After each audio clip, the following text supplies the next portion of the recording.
Well, almost universally, ancient texts and traditions have reminded us that we are connected. They've said that we are one, that we are part of our world, that we're part of one another, that we're part of the earth and the changes in the earth.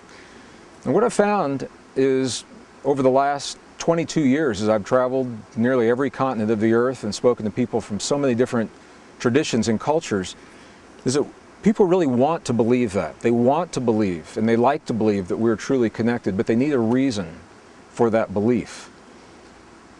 In the last years of the 20th and now the first years of the early 21st century, science is now giving us that reason for our logical mind to make the connection, to see how we're related and how we influence the world, and how by honoring that connection through our hearts, we literally have the power to influence the very fields of this planet to sustain life in the world, sustain the health and the healing and the well-being of our bodies. And it's all about the magnetic fields of the earth. Where this really came into focus was around the events of September 11th, 2001. It was during that time that the United States has two satellites. They're called the GOES, G-O-E-S, Geosynchronous Environmental Satellites, I believe is what they're called. One positioned in the northern hemisphere, one positioned in the southern hemisphere. And the role of these satellites is to measure the magnetic fields of the earth and send back readings every 30 minutes. And those readings normally fall within a certain range of data that scientists are relatively used to seeing. Well, it was in September of 2001 that scientists began to see some readings that were off the map, just off the scale compared to what they'd seen in the past. And they said, well, what's happening? What is it that could be influencing the magnetic fields of the entire planet to such a degree that we're seeing these big spikes that our satellites are sending back? We've never seen these before. They overlaid the data from the satellites onto a calendar of months and days, and lo and behold, what they found is that the spike was occurring precisely during the time of September 11th, 2001, and even more precisely that the first spike occurred 15 minutes after the first plane hit the first tower in the World Trade Center. Now, the reason this is so important to a scientist is because for 300 years, our science has been based on two false assumptions. The first false assumption is that everything is separate from everything else, that what happens in one place has no effect on what happens anywhere else, and if it looks like it does, it's only a coincidence. The second false assumption is that our inner experiences of thought, feeling, emotion, and belief have no effect on the world beyond our bodies. Based on those two false assumptions that have been accepted for 300 years by scientists, I can see why there would be a disconnect when they're looking at magnetic fields of the earth spiking precisely the moment the human emotion of the planet is focused on a disaster. This led to a series of studies, and the bottom line to the studies is this. What they found is that it is human emotion, specifically the magnetic fields produced by the human heart during certain kinds of emotion, that now are documented as extending far beyond our bodies into the physical world, and now to such a degree that our satellites hundreds of miles above the surface are able to pick these up. This has led to a number of studies now showing that when a certain number of people come together and they choose in a moment of time to create a precise emotion in their hearts, that emotion literally can intentionally influence the very fields that sustain the life on planet Earth. These fields are now implicated in everything from the immune response of humans throughout the planet, climate, weather patterns, cycles of war and peace, our ability to solve problems, our cognitive abilities. All of these, as different as they sound from one another, are all linked to our relationship to the magnetic fields of the earth. So what makes this so beautiful is every human on the planet is linked to the field. But not every human on the planet has to be consciously aware of their relationship to benefit from what a relatively few number of people come to understand.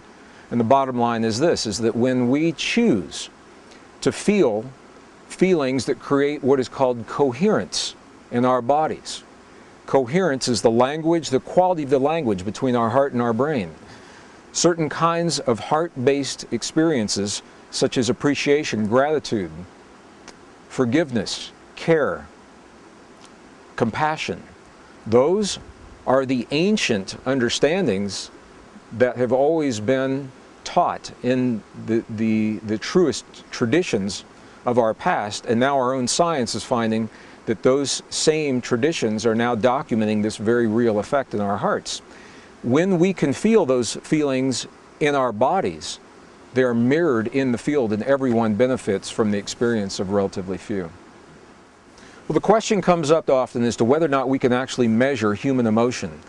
What scientists are now documenting is the effect of emotions upon the heart field.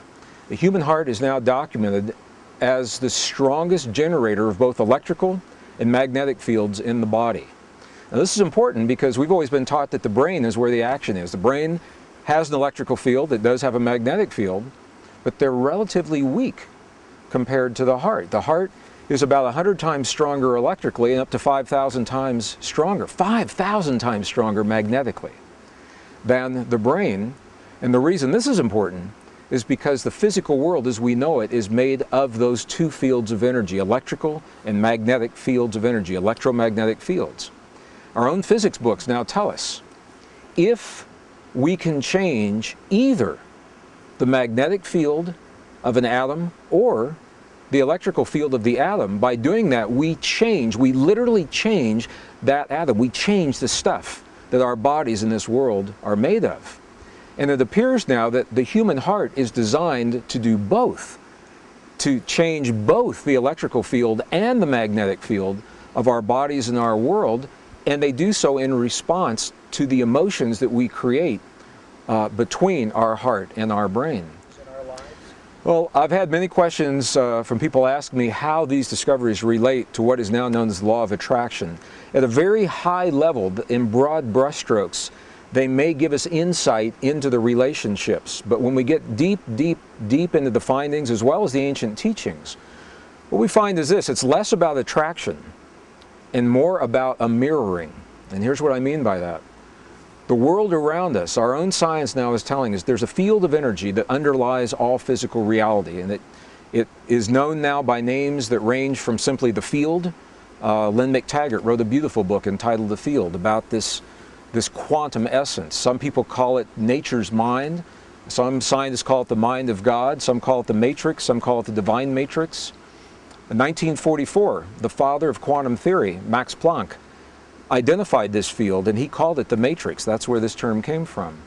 And what we're now beginning to understand is that when we create the feelings of what we choose to experience in our lives, everything from conscious choices of the perfect relationship or abundance in our lives, or the healing in our bodies, or the healing in the bodies of our loved ones, that those feelings are creating the patterns of magnetic and electrical field in our hearts that are literally rearranging the stuff of this quantum soup, this quantum essence, allowing the pattern of what we have claimed in our hearts to become manifest in the world around us. So it's less about attracting from a scientific perspective and more about consciously creating the template within us, knowing that the stuff of the universe will congeal around that template in the world around us to simply mirror, reflect what we've claimed. In other words, a very simple way of looking at this,